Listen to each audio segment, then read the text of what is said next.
प्यारे दोस्तों, आज मैं आपको व्यष्टि अर्थशास्त्र में अर्थव्यवस्था क्या होती है और उसके कौन कौन से महत्वपूर्ण प्रकार है आज की वीडियो में बहुत अच्छी तरीके से आपको एक्सप्लेन करूंगा कि बाजार अर्थव्यवस्था क्या होती है, केंद्रीय योजनाबद्ध अर्थव्यवस्था क्या होती है और मिश्रित अर्थव्यवस्था क्या होती है और इन तीनों के बीच में क्या अंतर है। आज बहुत ही सिस्टमेटिकली ढंग से मैं इस वीडियो में आपको एक्सप्लेन करूंगा। बस आपसे रिक्वेस्ट है कि आप वीडियो पूरा देखें और वीडियो को अच्छा लगने पर इसे लाइक करना, शेयर करना और अगर चैनल पे पहली बार आए तो हमें सब्सक्राइब करना तो बिल्कुल भी ना भूलें।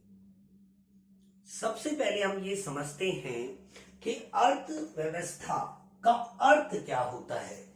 जब तक आप अर्थव्यवस्था के अर्थ को ढंग से नहीं समझेंगे तब तक आपको इसके प्रकार यानी बाजार अर्थव्यवस्था, केंद्रीय अर्थव्यवस्था और मिश्रित अर्थव्यवस्था बिल्कुल भी समझ में नहीं आएगा। तो चलिए पहले हम एक बारी अर्थ को पढ़ते हैं और फिर मैं आपको इसको अपने शब्दों में समझाता हूं। तो देखिए यहाँ पे लिखा है कि अर्थव्यवस्था वह प्रणाली है, अर्थव्यवस्था वह प्रणाली है जो उस विशेष क्षेत्र में व्याप्त, यानी इसका मतलब है क्षेत्र से, बहुत ही इंपॉर्टेंट बात है। यानी अर्थव्यवस्था वह प्रणाली है जो उस विशेष क्षेत्र में व्याप्त है जिससे उस क्षेत्र में होने वाली आर्थिक क्रियाओं की प्रगति और स्तर प्रकट होता है। यहां पे इंपॉर्टेंट वर्ड देखिए कि आर्थिक क्रियाओं की प्रगति और उसके स्तर की बात कर रहा है। अभी मैं आपको बहुत अच्छे तरीके से समझाऊंगा, एक बारी डेफिनेशन को पढ़ लेते हैं। इससे प्रकट होता है कि संबंधित क्षेत्र के लोग किस प्रकार अपनी जीविका प्राप्त करते हैं या कमाते हैं। अब इस डेफिनेशन को समझने के लिए आपका मैं थोड़ा सा आधारभूत बेस बनाने का काम करता हूं। तो देखिए मैं एक स्पेशल नोट आपको समझाता हूं। स्पेशल है, सच में स्पेशल है ये स्पेशल नोट। देखिए सबसे पहले आपको ये समझना पड़ेगा कि अर्थशास्त्र क्या है। देखिए अर्थशास्त्र को मैंने सेकंड वीडियो में सेकंड पार्ट में उसके अर्थ को समझाया था, बट अभी मुझे थोड़ा सा समझाना पड़ेगा कि अर्थशास्त्र, जो हमारा अर्थशास्त्र है ना, अगर मैं इसको सबसे कम शब्दों में डिफाइन करूं तो अर्थ का मतलब है आर्थिक क्रियाएं और शास्त्र का मतलब है विज्ञान। यानी आर्थिक क्रियाओं के विज्ञान को हम अर्थशास्त्र कहते हैं, या कहें कि धन के विज्ञान को हम अर्थशास्त्र कहते हैं। भाई अर्थशास्त्र क्या करता है? अर्थशास्त्र हमें ये समझाता है कि हम अपने कम से कम संसाधनों से कैसे ज्यादा से ज्यादा अपने आर्थिक लाभों को प्राप्त करें, ये हमें अर्थशास्त्र समझाता है। यानी अर्थशास्त्र क्या है? विज्ञान है। अर्थशास्त्र क्या है? विज्ञान है। तो अर्थशास्त्र विज्ञान है तो अर्थव्यवस्था उसकी क्या है? कला है। अर्थशास्त्र जहां पे इंप्लीमेंट किया जाता है, यानी अर्थशास्त्र के ज्ञान को जहां पर व्यक्त किया जाता है या जहां पे प्रयोग किया जाता है उसे अर्थव्यवस्था कहते हैं। अब जरा बात को समझिए, अर्थव्यवस्था को भी। अब मैंने यहां पे लिखा अर्थव्यवस्था। देखिए अर्थव्यवस्था, ठीक है, मैंने लिखा अर्थव्यवस्था। अर्थ का मतलब यहां पे भी क्या है? आर्थिक क्रिया, आर्थिक क्रियाएं, आर्थिक क्रियाएं। और व्यवस्था का मतलब है व्यवस्थाएं, यानी आर्थिक क्रियाओं की व्यवस्था करने को ही हम अर्थशास्त्र कहते हैं। अर्थशास्त्र क्या है? एक विज्ञान है। और इस अर्थशास्त्र का जहां पे इंप्लीमेंट यानी जहां पे इसका प्रयोग किया जाता है जिस स्थान पर, वो उसके कहलाती है अर्थव्यवस्था। तो यहां पे देखिए कि अर्थव्यवस्था क्या है? एक प्रणाली है, सिस्टम है जो किसी विशेष क्षेत्र में, जो एक विशेष क्षेत्र में होने वाली जो आर्थिक क्रियाओं की प्रगति और स्तर को बताती है। आर्थिक प्रणाली की आर्थिक क्रियाओं की प्रगति व स्तर को बताती है। अब सबसे इंपॉर्टेंट बात है आपको ये जानना कि आखिर ये आर्थिक क्रियाएं क्या होती हैं। बहुत ही सिंपल सी बात है। मैं अगर सरल सी बात करूं तो अर्थशास्त्र क्या है? साइंस, ठीक है। और अर्थव्यवस्था क्या है? आर्ट है। आर्ट यानी कला है। अर्थशास्त्र के ज्ञान को हम जहां पे भी इंप्लीमेंट करते हैं वही हमारी इकोनॉमी यानी अर्थव्यवस्था कहलाती है। बहुत ही सिंपल सी बात है। अब आपको ये समझना पड़ेगा कि आखिर ये आर्थिक क्रिया क्या होती है। तो देखिए, आप जानते हैं कि क्रिया क्या होती है। देखिए, शरीर के अंगों से जो भी काम किए जाते हैं उसे क्रिया कहते हैं। आप जानते हैं, जैसे मुंह से बोलना, आंखों से देखना, पैर से चलना, ये हमारी क्रियाएं हैं।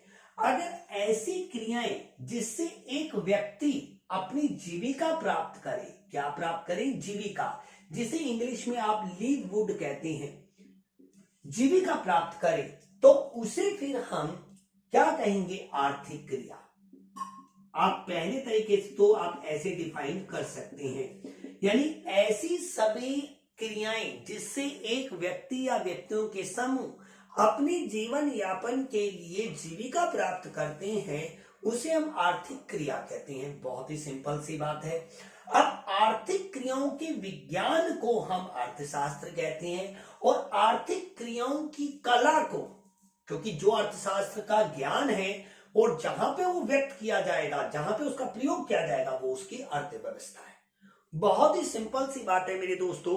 तभी यहां पे लिख रखा है मैंने कि अर्थव्यवस्था किसी क्षेत्र में, यानी किसी विशेष क्षेत्र में, भले वो एक गांव हो, भले वो एक कस्बा हो, भले वो एक नगर हो, भले वो एक राज्य हो, या एक देश हो, या पूरा संपूर्ण विश्व हो, यानी यहां पे यही है कि आर्थिक क्रियाओं की प्रगति। आर्थिक क्रियाओं की प्रगति मतलब क्या? मैंने आपको आर्थिक क्रिया बता दी।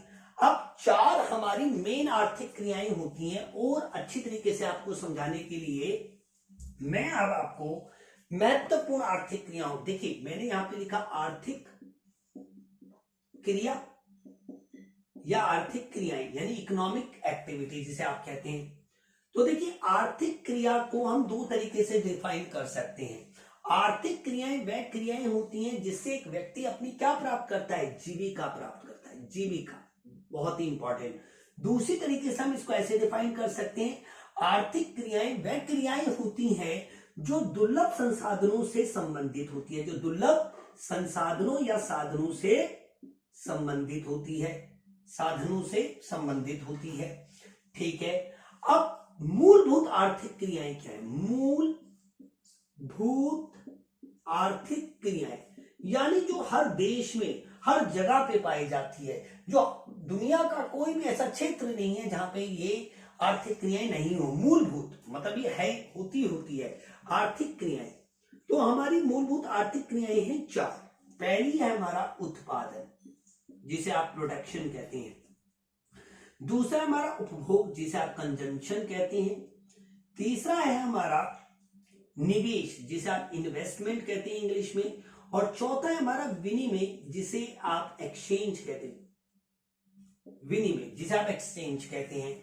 तो देखिए, बहुत ही सिंपल है कि ये जो अर्थव्यवस्था है, ये जो अर्थव्यवस्था है, किसी क्षेत्र मैंने कहा कि भाई आर्थिक क्रियाओं के विज्ञान को हम अर्थशास्त्र कहते हैं, और उसी अर्थशास्त्र को ध्यान में रखते हुए किसी विशेष क्षेत्र में जब आर्थिक क्रियाओं की व्यवस्था की जाती है, आर्थिक क्रियाओं की व्यवस्था की जाती है, तो वो उस क्षेत्र की क्या कहलाती है?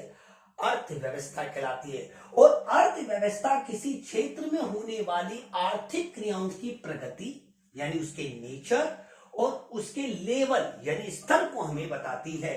यानी किसी क्षेत्र में उत्पादन कैसा हो रहा है। अब जो उत्पादन हो रहा है वो श्रम प्रधान तकनीक के माध्यम से हो रहा है या पूंजी प्रधान तकनीक से हो रहा है। भाई कोई अर्थव्यवस्था है वो कृषि अर्थव्यवस्था है या औद्योगिक अर्थव्यवस्था है, यानी प्रगति की ये बात है। जैसे भारत, जब आजादी मिली भारत को सन 1947 में, तब भारत की जो महत्वपूर्ण उत्पादन क्रिया थी वो थी कृषि थी। तब भारतीय अर्थव्यवस्था को एक कृषि अर्थव्यवस्था कहते थे। परंतु आजादी के बाद धीरे धीरे हम कृषि से शिफ्ट होने लगे उद्योगीकरण। तो अब भारतीय यानी 2021 में भारतीय अर्थव्यवस्था को कृषि अर्थव्यवस्था तो कहते हैं, बट एक नई उभरती हुई औद्योगिक अर्थव्यवस्था भी कहते हैं। यानी प्रगति का मतलब है कि किसी देश की जो अर्थव्यवस्था है या किसी क्षेत्र की जो अर्थव्यवस्था है वो कृषि अर्थव्यवस्था है या औद्योगिक अर्थव्यवस्था है या दोनों किस्म की अर्थव्यवस्था है, यानी प्रगति को बताती है।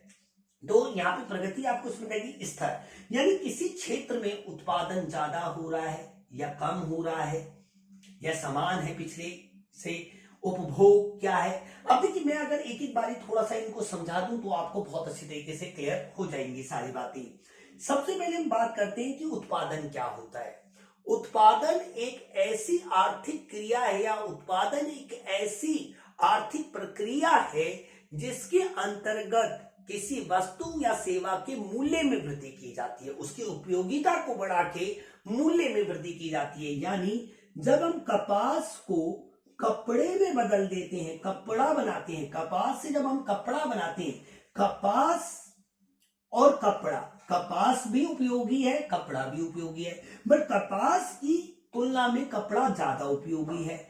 अब ज्यादा उपयोगी है, इसकी यूटिलिटी ज्यादा है, तो इसका प्राइस भी बढ़ जाता है। तो यानी उत्पादन एक ऐसी आर्थिक क्रिया है जिसमें किसी वस्तु या सेवा के मूल्य में वृद्धि की जाती है, और ये सबसे महत्वपूर्ण आर्थिक क्रिया है।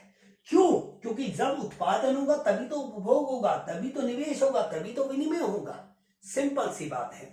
तो उत्पादन सबसे महत्वपूर्ण आर्थिक क्रिया है। अब किसी देश में उत्पादन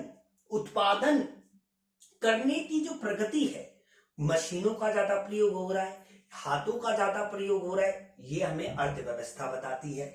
स्तर क्या है भाई? जीडीपी यानी उत्पादन ज्यादा हो रहा है, कम हो रहा है या सामान्य हो रहा है। यानी किसी भी क्षेत्र में उत्पादन, उपभोग, निवेश और विनिमय किस प्रगति का है और उसका स्तर क्या है, ये हमें अर्थव्यवस्था बताती है। सिंपल सा लॉजिक मैं आपको बता रहा हूं कि अर्थशास्त्र है साइंस, तो अर्थव्यवस्था है आर्ट। यानी अर्थशास्त्र के ज्ञान को जहां पे भी आप प्रयोग करोगे वो कहलाएगी आपकी अर्थव्यवस्था, यानी कहलाएगी इकोनॉमी। इसे इंग्लिश में इकोनॉमी कहते हैं और अर्थशास्त्र को इंग्लिश में इकोनॉमिक्स कहते हैं। तो देख रहे हैं कितने मिलते जुलते हैं, क्योंकि economic is a science and economic is an art. आप ऐसे इसको याद रखें। उपभोग की बात करें तो उपभोग एक ऐसी आर्थिक क्रिया है जिससे कोई व्यक्ति या व्यक्तियों का समूह अपनी व्यक्तिगत आवश्यकताओं की पूर्ति करता है। बिल्कुल सिंपल सी बात है। भारत हो, पाकिस्तान हो, बांग्लादेश हो, फ्रांस हो, नेपाल हो, भूटान हो, कोई भी देश हो, वहां पे उपभोग का स्तर कैसा है, प्रगति कैसी है और स्तर कैसा है, उपभोग ज्यादा हो रहा है, कम हो रहा है, समग्र मांग ज्यादा है, कम है, ये हमें बताती है। निवेश बहुत ही महत्वपूर्ण आर्थिक क्रिया है, क्योंकि उत्पादन क्षमता, देखिए जब एक देश में अच्छी मशीनें होगी, अत्याधुनिक मशीनें होंगी, तभी तो उस देश की उत्पादन जो क्रिया है, उत्पादन है, वो बढ़ेगा। तो निवेश भी एक बहुत ही ज्यादा महत्वपूर्ण आर्थिक क्रिया है। निवेश क्या होता है इसको समझाते हैं। पूंजी का स्टॉक, यानी पूंजीगत वस्तुओं के स्टॉक को निवेश कहते हैं। जैसे मान लीजिए आपने आय प्राप्त की और आपने उस आय में से कुछ हिस्सा अपनी व्यक्तिगत आवश्यकता की पूर्ति के लिए खर्च कर दिया।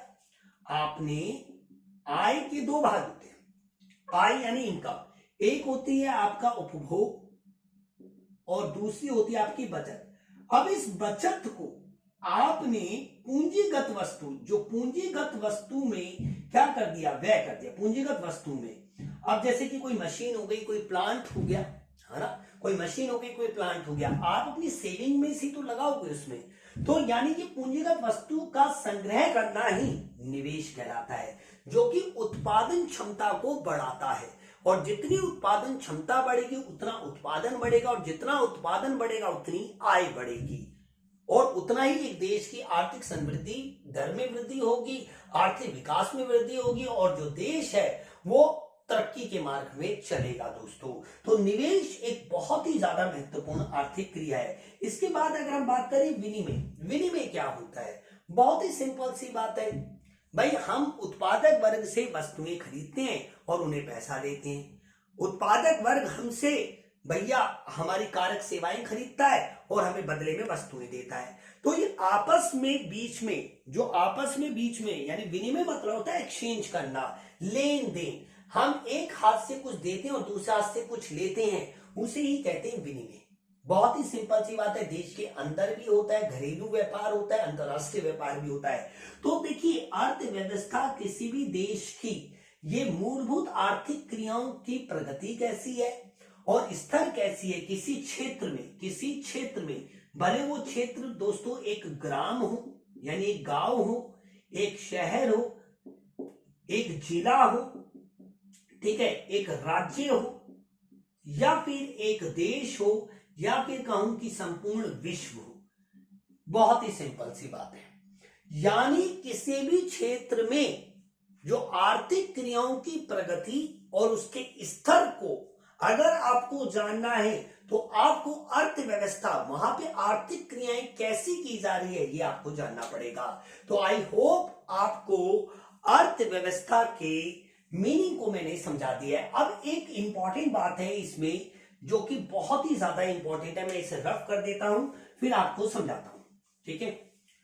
ये तो मैंने आपको आर्थिक क्रिया समझाई कि आर्थिक क्रिया वह क्रियाएं होती हैं जिससे एक देश की अर्थव्यवस्था में जो एक देश की अर्थव्यवस्था से जुड़ी होती है। मतलब आर्थिक क्रियाएं वह क्रियाएं होती हैं जिससे एक देश के नागरिक या एक देश के लोग अपनी जीविका प्राप्त करते हैं, और ये आर्थिक क्रियाएं हमेशा दुर्लभ संसाधन जिनका वैकल्पिक प्रयोग होता है उनसे जुड़ी हुई होती है। ये बात आपने याद रखनी है।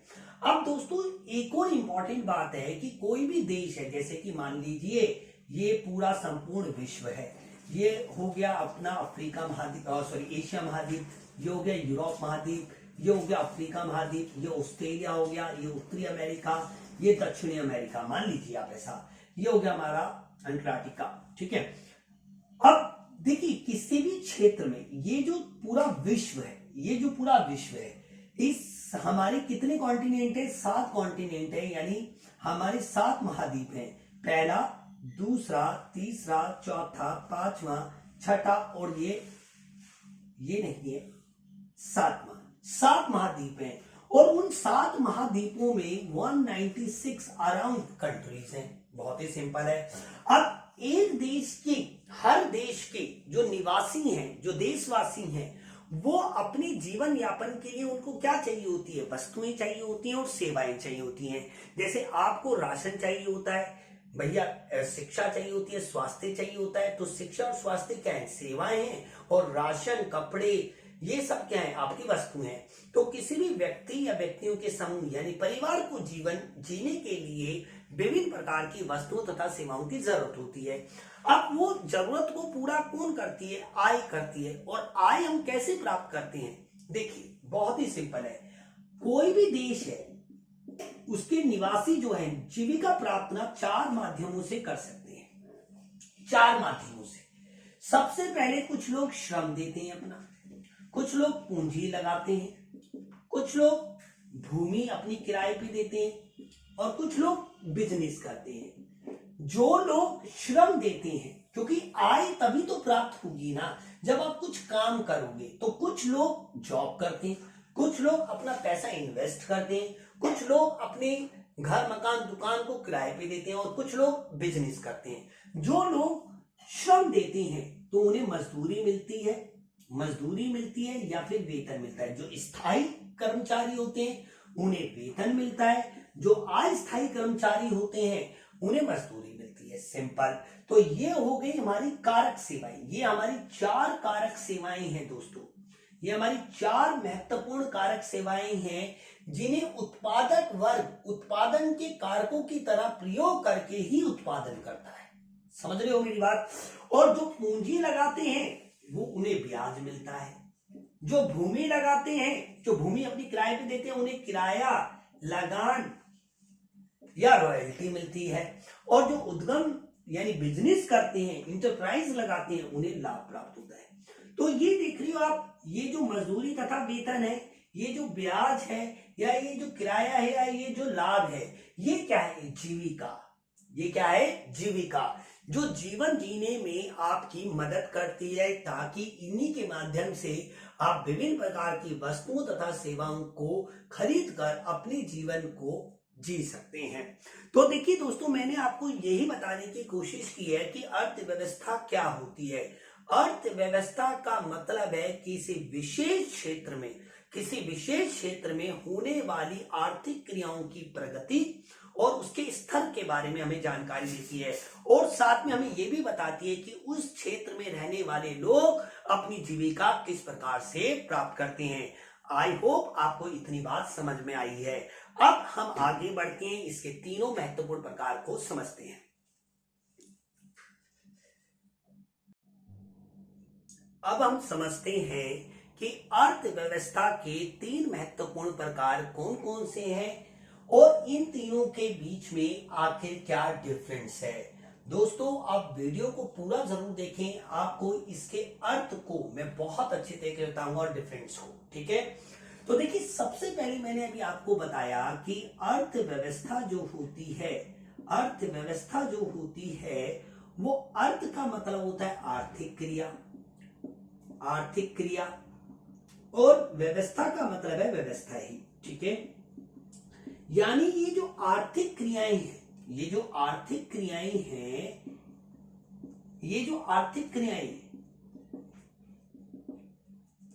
इनका निर्धारण यानी कौन सी आर्थिक क्रिया कितनी की जाएगी, कौन सी नहीं की जाएगी, किन किन वस्तुओं का उत्पादन होगा, किनका नहीं होगा, जिनका होगा कितनी मात्रा में होगा, कैसे उत्पादन होगा, कौन सी तकनीक का प्रयोग किया जाएगा और किन लोगों के लिए वस्तुओं का वितरण किया जाएगा। यानी ये जो निर्धारण है, ये एक बहुत इंपॉर्टेंट बात है। और दूसरी बात कि आर्थिक क्रिया टैक्स सिस्टम क्या होगा, टैक्स कैसे भरा जाएगा, आर्थिक सहायता कैसे दी जाएगी, मतलब बहुत सारी चीज, नियंत्रण, नियम कायदे कानून क्या होंगे, कोई भी वस्तु या सेवा का निर्माण करना है तो लाइसेंस कैसे लेना है, कहां पे आपको पंजीकरण करवाना पड़ेगा, बहुत सारी बातें। यानी आर्थिक क्रियाओं का निर्धारण व नियंत्रण के ही आधार पे हम अर्थव्यवस्था को 3 भागों में बांट सकते हैं मेरे दोस्तों। आई होप आपको इतनी बात समझ आई है, और अब आप देखिए, आपको बिल्कुल भी दिक्कत नहीं होगी। देखिए, अगर हम बात करें बाजार अर्थव्यवस्था और केंद्रीय अर्थव्यवस्था को समझने से पहले मैं थोड़ी सी छोटी सी स्टोरी आपको बताना चाहता हूं, जो कि हमारे कोल्ड वॉर जिसे आप पॉलिटिकल साइंस यानी राजनीतिक विज्ञान में शीत युद्ध के नाम से जानते हो, जो बहुत ही महत्वपूर्ण युद्ध रहा है इसका प्रभाव पूरे विश्व की अर्थव्यवस्था में पड़ा था, जो द्वितीय विश्व युद्ध के बाद आरंभ हुआ था। दूसरा विश्व युद्ध 1939 से 1945 तक चला था, और दूसरे विश्व युद्ध के बाद 2 महाशक्तियां उभर के आई थी दुनिया में। पहली थी अमेरिका और दूसरी थी सोवियत संघ, जिसे यूएसएसआर कहते हैं, और इन दोनों के बीच में विचारधारा का मतभेद था। यानी शीत युद्ध में जो अमेरिका था वो ये कहता था कि कौन सी वस्तु का उत्पादन करना है, कितनी मात्रा में करना है, कैसे उत्पादन करना है, किसके लिए उत्पादन करना है, इसमें सरकार का कोई हस्तक्षेप नहीं होना चाहिए, ये देश के उपभोक्ता उत्पादक खुद निर्णय लेंगे। ये अमेरिका का कहना था। जबकि सोवियत संघ का ये कहना था कि जितने भी एक देश के प्राकृतिक संसाधन होते हैं उस पर राज्य का अधिकार होना चाहिए और सभी को समान रूप से काम करना चाहिए। यानी किन वस्तुओं का उत्पादन होगा, कैसे उत्पादन होगा, किसके लिए उत्पादन होगा, ये सभी महत्वपूर्ण आर्थिक निर्णय देश की केंद्र सरकार लेगी। मेरी बात समझ आ रही है? इन्हीं विचारधारा की वजह से 1945 से लेकर 1991 तक इन दोनों महाशक्तियों के बीच में एक मानसिक युद्ध लड़ा गया, जिसे आप कहते हैं शीत युद्ध। ठीक है। अब आप सोच रहे होंगे कि मैं अर्थशास्त्र पढ़ाते पढ़ाते कहां पॉलिटिकल साइंस में चला गया। दोस्तों मैं थोड़ा अलग किस्म का टीचर हूं, आप जानते हैं। ये सारी बातें आपको पता होगी तभी आप इन्हें समझ पाओगे। पॉलिटिकल साइंस और अर्थशास्त्र दोनों ही सामाजिक यानी एसएसटी के ही पार्ट हैं दोस्तों, इसलिए आपको मैंने ये बताया। अब आपको इसको समझने में ज्यादा दिक्कत नहीं होगी। अब देखिए, बाजार अर्थव्यवस्था को पूंजीवादी अर्थव्यवस्था कहते हैं, जिसका समर्थक था अमेरिका और उसके सहयोगी देश, या कहीं पहली दुनिया के देश। केंद्रीय अर्थव्यवस्था के समर्थक थे सोवियत संघ और उसके सहयोगी देश। ठीक है। अब भाई बात करते हैं कि आखिर बाजार अर्थव्यवस्था क्या होती है। तो पहला पॉइंट देखिए, जब आर्थिक क्रियाओं का निर्धारण व नियंत्रण बाजारी शक्तियों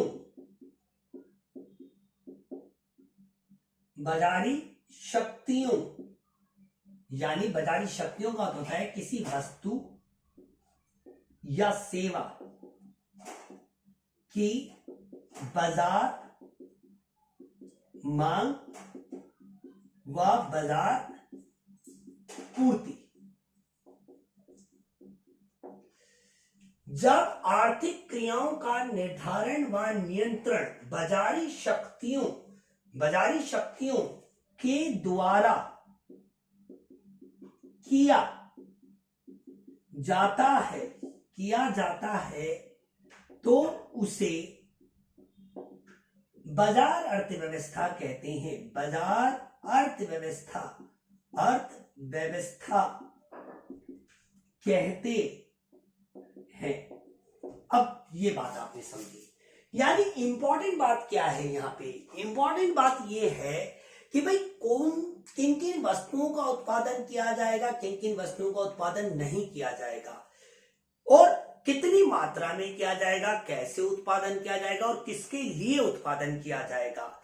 ये तीनों ही महत्वपूर्ण आर्थिक निर्णय वहां के जो उद्योगपति हैं, जो उत्पादक हैं, वो किसी भी वस्तु या सेवा की बाजार मांग व पूर्ति के आधार पर जब ये निर्णय ले, और सरकार की जो देश की सरकार है उसका आर्थिक निर्णयों में कोई भी हस्तक्षेप ना हो, सरकार का केवल इतना काम हो कि देश को बाहरी आक्रमण से बचाए रखना और देश में सुरक्षा स्थापित करना, यानी शांति स्थापित करना, सिर्फ केवल ये हो। आर्थिक निर्णयों में सरकार का कोई हस्तक्षेप ना हो, तो ऐसी अर्थव्यवस्था को हम कहते हैं दोस्तों बाजार अर्थव्यवस्था। बाजार अर्थव्यवस्था में जो भी वस्तु जिसकी यानी गत वर्ष यानी पिछले प्रीवियस ईयर में जिन वस्तुओं की बाजार मांग ज्यादा रही और बाजार पूर्ति कम रही, आगामी वर्ष में उसका उत्पादन बढ़ा दिया जाता है।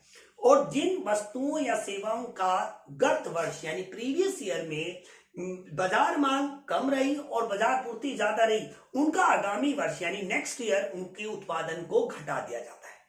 मेरी बात समझ आ रही है? बहुत ही सिंपल है। कौन सी वस्तु का उत्पादन करना है, कितना करना है, कैसे करना है, किसके लिए करना है, ये सभी महत्वपूर्ण आर्थिक निर्णय किसी भी वस्तु, किसी भी सेवा की बाजार मांग व पूर्ति के आधार पर व्यापारिक गुट, व्यापारिक संघ, बड़े बड़े उद्योगपति लेते हैं, बट उसमें सरकार कोई भी हस्तक्षेप नहीं करती है। आई थिंक आपको इतनी बात समझ में आ गई है। अब बात करते हैं केंद्रीय योजनाबद्ध अर्थव्यवस्था का। भाई जबकि आप अगर ऐसे लिखें, जबकि आर्थिक क्रियाओं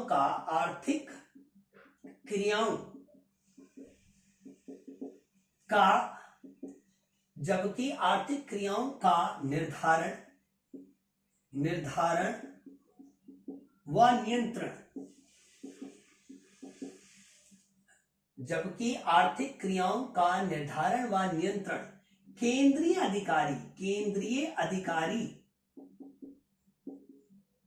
अधिकारी या सरकार के द्वारा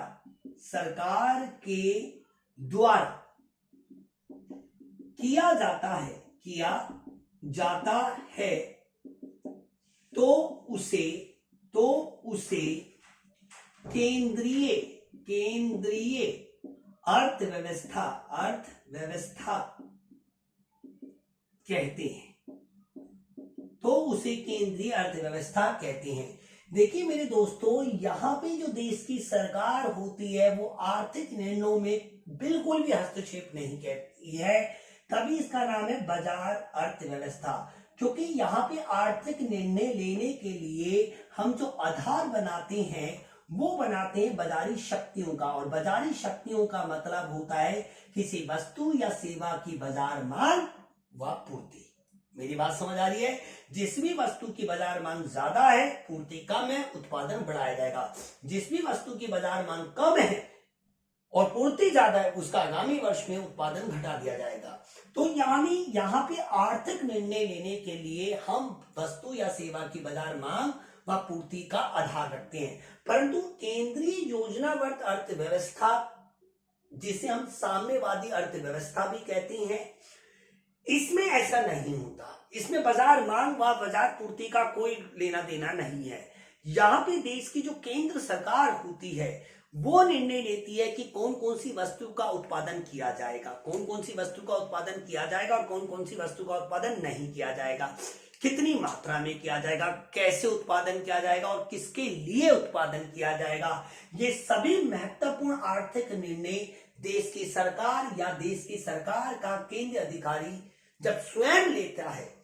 देखिए यहाँ पे देश की सरकार देश को बाहरी आक्रमण से बचाती है, देश की सुरक्षा भी रखती है, और सभी महत्वपूर्ण आर्थिक निर्णय वो स्वयं लेती है।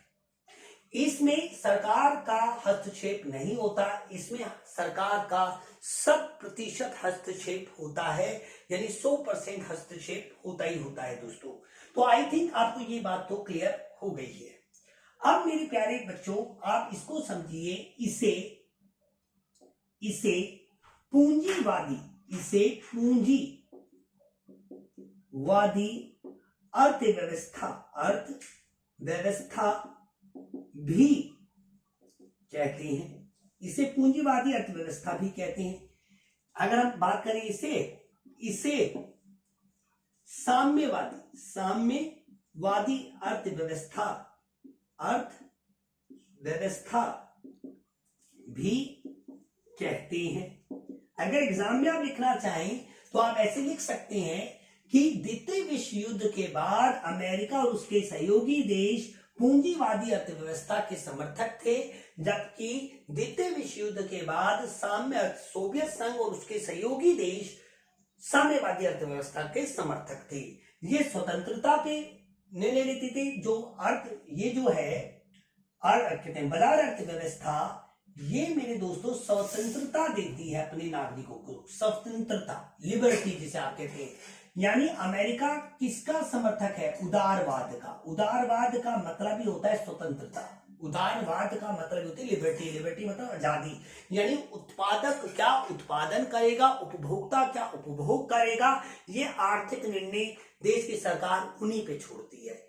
जबकि केंद्रीय योजनाबद्ध अर्थव्यवस्था में उत्पादक क्या उत्पादन करेगा, उपभोक्ता क्या उपभोग करेगा, इसका निर्णय देश की सरकार करेगी, वो नहीं करेगी। क्योंकि ये फोकस करते थे मेरे दोस्तों समानता पे। क्लियर है?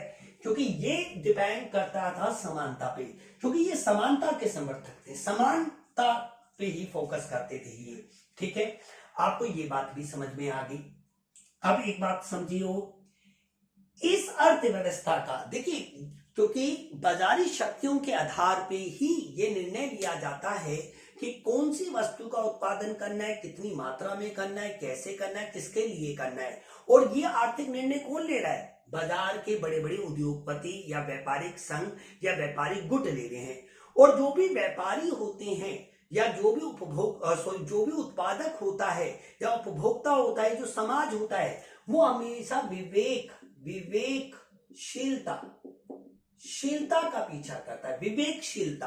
अभी विवेकशीलता क्या होती है? बहुत ही सिंपल सी बात है। देखिए आप ऐसे समझ लीजिए कि जो उपभोक्ता होता है और जो उत्पादक होता है, या फिर कहीं जो समाज होता है, ठीक है, उपभोक्ता सदैव अधिकतम संतुष्टि का पीछा करता है, अधिकतम संतुष्टि का पीछा करता है। उपभोक्ता ये कोशिश करता है कि कम से कम पैसों में ज्यादा से ज्यादा वस्तु मिले। उत्पादक हमेशा ये कोशिश करता है कि ज्यादा से ज्यादा पैसे मिले और कम से कम वस्तु देनी पड़े, यानी ये अधिकतम लाभ का पीछा करता है, अधिकतम लाभ का पीछा करता है। जबकि समाज हमेशा अधिकतम सामाजिक कल्याण का पीछा करता है, अधिकतम सामाजिक कल्याण का पीछा करता है। तो इसी चीज को हम कहते हैं विवेकशीलता। क्या कहते हैं? विवेक। विवेक का मतलब होता है बुद्धि, शीलता का मतलब होता है प्रयोग करना। यानी कोई उत्पादक, कभी आप किसी मार्केट में गए और आपने खरीदनी है एक शर्ट, आपने बोला भाई कितने की है, तो उसने कहा 300 रुपए की, और आप 300, आप क्या बोलते हो कि भाई 250 की दे दो, वो बोलता है नहीं भाई 300 की लगेगी। वो हमेशा, उत्पादक हमेशा कोशिश करता है वस्तु की कीमत ज्यादा रखने की, और उपभोक्ता हमेशा कोशिश करता है कि वस्तु की कीमत कम हो जाए, क्योंकि दोनों ही विवेकशील हैं, बुद्धि है दोनों में। क्लियर है? मेरी बात को समझने का प्रयास कीजिए मेरे दोस्तों, बहुत ही सिंपल सी बात है। अब ये मैंने क्यों समझाया है, देखिए समझिए। बाजार अर्थव्यवस्था जो होती है, ये बड़े बड़े उद्योगपति, व्यापारिक संघ, व्यापारिक गुट वस्तु या सेवा का निर्णय लेते हैं। तो इनका मुख्य उद्देश्य इस अर्थव्यवस्था, यानी इसका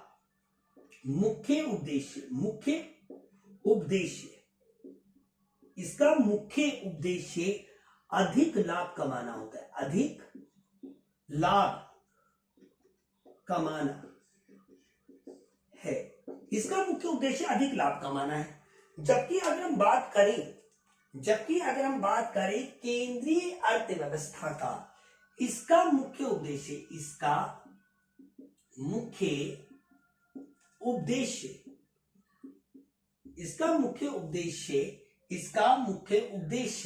ध्यान देना, इसका मुख्य उद्देश्य सामाजिक कल्याण या सामाजिक भलाई या आर्थिक विकास करना होता है। इसका मुख्य उद्देश्य सामाजिक कल्याण करना होता है। बहुत ही सिंपल सी बात है, बहुत ही सरल सी बात है। इसका मुख्य उद्देश्य अधिक लाभ कमाना, इसका मुख्य उद्देश्य सामाजिक भलाई करना। अब ऐसा क्यों? देखिए मेरे दोस्तों, क्योंकि सोवियत संघ या उसके सहयोगी देशों का ये मानना था कि किसी भी देश में जो भी संसाधन पाए जाते हैं, प्राकृतिक या मानवीय संसाधन पाए जाते हैं, उस पर राज्य का अधिकार होता है, और उस संसाधनों को सभी को समान रूप से वितरित करना चाहिए, ये सोवियत संघ का मानना था। तो जो सरकार है हमेशा क्या लाभ कमाने की सोचेगी? नहीं ना, सामाजिक भलाई करने की सोचेगी, ताकि अगले साल जब चुनाव हो या जब भी चुनाव हो, देश की जनता उन्हें ही चुने। तो इसका मुख्य उद्देश्य था अधिक लाभ कमाना, और इसका मुख्य उद्देश्य था सामाजिक कल्याण करना। बहुत ही सिंपल सी बात है मेरे दोस्तों, इसे समझना कुछ भी दिक्कत नहीं है। अब एक और बात समझिए, आप सोच रहे होंगे कि इसको क्यों नहीं मैं बता रहा। रीजन है, जब ये दोनों मैं इनको अच्छी तरीके से बताऊंगा तब इसको बताने की भी जरूरत नहीं पड़ेगी, बहुत इजी हो जाएगा फिर। देखिए अब आप ये समझिए कि बाजार अर्थव्यवस्था जो है इसका, ये कैसे देशों के लिए या ये कैसी अर्थव्यवस्थाओं के लिए अच्छी मानी जाएगी? बाजार अर्थव्यवस्था उन देशों के लिए अधिक लाभदायक सिद्ध होती है जहां पे श्रम की न्यूनता, यानी श्रम तो कम हो और पूंजी अधिक हो, यानी अमीर देश, जैसे कि हमारा अमेरिका हो गया, फ्रांस हो गया, इटली हो गया, जर्मनी हो गया। जितनी भी अधिकांश जो यूरोप की कंट्रीज हैं और जो अमेरिका की कंट्रीज हैं, वो ज्यादातर अमीर देश हैं दोस्तों। तो अमीर देशों के लिए अगर इन तीनों में से कोई भी सबसे बेहतर अर्थव्यवस्था बोली जाए तो वो बाजार अर्थव्यवस्था है, क्योंकि उनकी जो पूंजी होती है उसका सदुपयोग हो जाता है इससे। ठीक है, ये बात याद रखना। तो यह अर्थव्यवस्था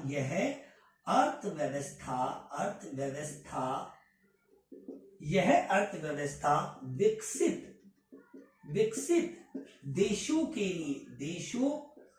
के लिए लाभदायक है। अब क्यों लाभदायक है, मैं यहां पे एग्जांपल लिख देता हूं। अमेरिका हो गया, ब्रिटेन हो गया, या फिर मैंने कहा फ्रांस हो गया, ठीक है। अब मेरे दोस्तों मैंने ऐसा क्यों कहा कि ये विकसित देशों के लिए ही लाभदायक है, क्योंकि विकसित देशों के पास श्रम कम होता है दोस्तों, पूंजी ज्यादा होती है। अगर वो बाजार अर्थव्यवस्था का प्रयोग करते हैं तो उनके जो भी संसाधन है उनका सदुपयोग होता है, जबकि केंद्रीय योजनाबद्ध अर्थव्यवस्था या साम्यवादी अर्थव्यवस्था गरीब देशों, ये अमीर देशों के लिए अच्छी है और ये गरीब देशों के लिए अच्छी है। यह अर्थव्यवस्था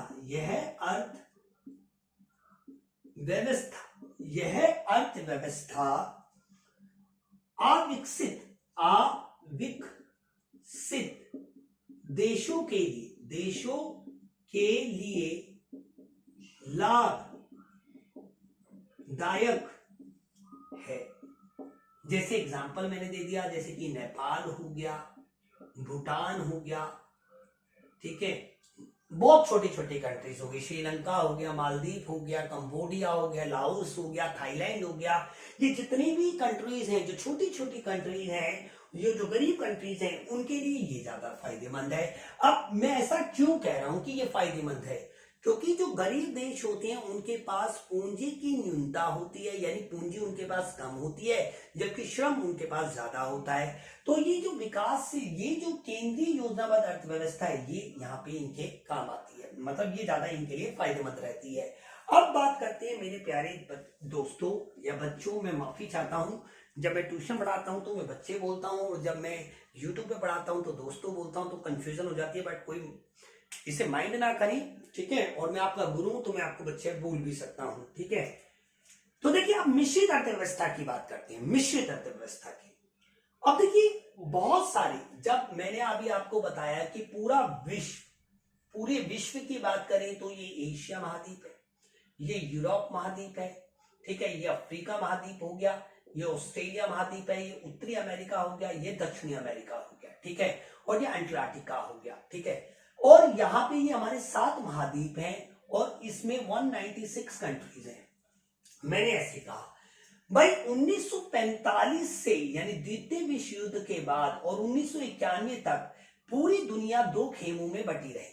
3 खेमे थे बट अभी आप 2 खेमे ध्यान दें, एक पश्चिमी दुनिया और एक पूर्वी दुनिया। जो पश्चिमी दुनिया थी वो पूंजीवादी अर्थव्यवस्था का समर्थक करते थे, यानी जिसमें सबसे महत्वपूर्ण था अमेरिका, ठीक है। और जो पूर्वी दुनिया के देश थे, यानी जिसमें सबसे महत्वपूर्ण था रशिया, वो साम्यवादी अर्थव्यवस्था के समर्थक थे, बिल्कुल सिंपल। बट बहुत सारे देश, कुछ देश ऐसे थे जिनका झुकाव पूंजीवाद की तरफ भी था और साम्यवाद की तरफ भी था। जैसे कि भारत ही की बात कर ली तो भारत ने ना तो बाजार अर्थव्यवस्था को अपनाया, क्योंकि देखिए आप जरा समझिए 1947 में भारत आजाद हुआ है और उसी समय शीत युद्ध चल रहा था दोस्तों, ऑलरेडी शीत युद्ध चल रहा था। अब भारत जैसे ही आजाद हुआ तो अमेरिका सोच रहा था कि ये हमारे खेमे में मिलेगा और रशिया सोच रहा था कि ये हमारे खेमे में मिलेगा, ठीक है। बट भारत ने ऐसा नहीं किया। जो पंडित जवाहरलाल नेहरू हमारे प्रथम प्रधानमंत्री जो थे, वो बहुत ही ज्यादा गुणी व्यक्ति थे और अंतरराष्ट्रीय स्तर पे उनकी प्रतिभा का कोई स्थान नहीं है दोस्तों। जो जवाहरलाल नेहरू थे वो बहुत ही बुद्धिशाली व्यक्ति थे। उन्होंने पूरे विश्व में एक तीसरा गुट बना दिया, जिसे नाम यानी गुट निरपेक्ष आंदोलन में खड़ा कर दिया। उन्होंने क्या किया, उन्होंने तीसरी अर्थव्यवस्था यानी तीसरा एक नियम बना लिया, जिसे आपने कहा मिश्रित अर्थव्यवस्था। अब मिश्रित अर्थव्यवस्था जैसे कि मिश्रण मतलब मिक्सचर किसका, अगर बाजार अर्थव्यवस्था और बाजार अर्थव्यवस्था और केंद्रीय अर्थव्यवस्था दोनों को जोड़ दे तो हमारी बन जाती है मिश्रित अर्थव्यवस्था। यहाँ पे आर्थिक क्रियाओं का निर्धारण व नियंत्रण कौन लेता है, बाजार शक्ति। यहाँ पे कौन लेता है, केंद्रीय अधिकारी। यहाँ पे कौन लेता है, दोनों। यहाँ पे दोनों, यानी कौन सी आर्थिक क्रिया कितनी की जाएगी, कैसे की जाएगी, किसके लिए की जाएगी, ये आर्थिक निर्णय कौन लेगा भाई। सिंपल सी बात है देखिए, जब आर्थिक क्रियाओं का निर्धारण व नियंत्रण देश की सरकार और बाजारी शक्तियों दोनों के द्वारा किया जाता है तो उसे मिश्रित अर्थव्यवस्था कहते हैं। क्या कहते हैं? मिश्रित अर्थव्यवस्था कहते हैं। बहुत ही सिंपल है, बहुत ही सिंपल। यानी बाजारी शक्तियां और देश की सरकार दोनों मिलकर जब करती है तो वो मिश्रित अर्थव्यवस्था कहलाती है। तो भारतीय अर्थव्यवस्था ना तो बाजार अर्थव्यवस्था है, ना केंद्रीय योजनाबद्ध अर्थव्यवस्था है। भारतीय अर्थव्यवस्था है दोस्तों मिश्रित अर्थव्यवस्था।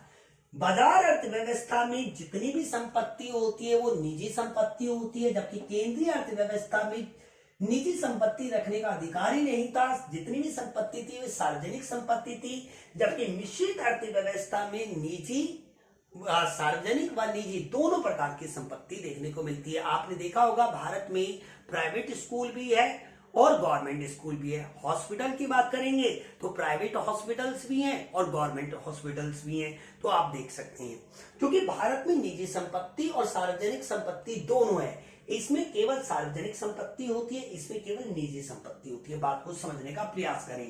अब भाई इसे तो हम मिश्रित अर्थव्यवस्था ही कहते हैं। इसका मुख्य उद्देश्य देखिए, जो देश की सरकार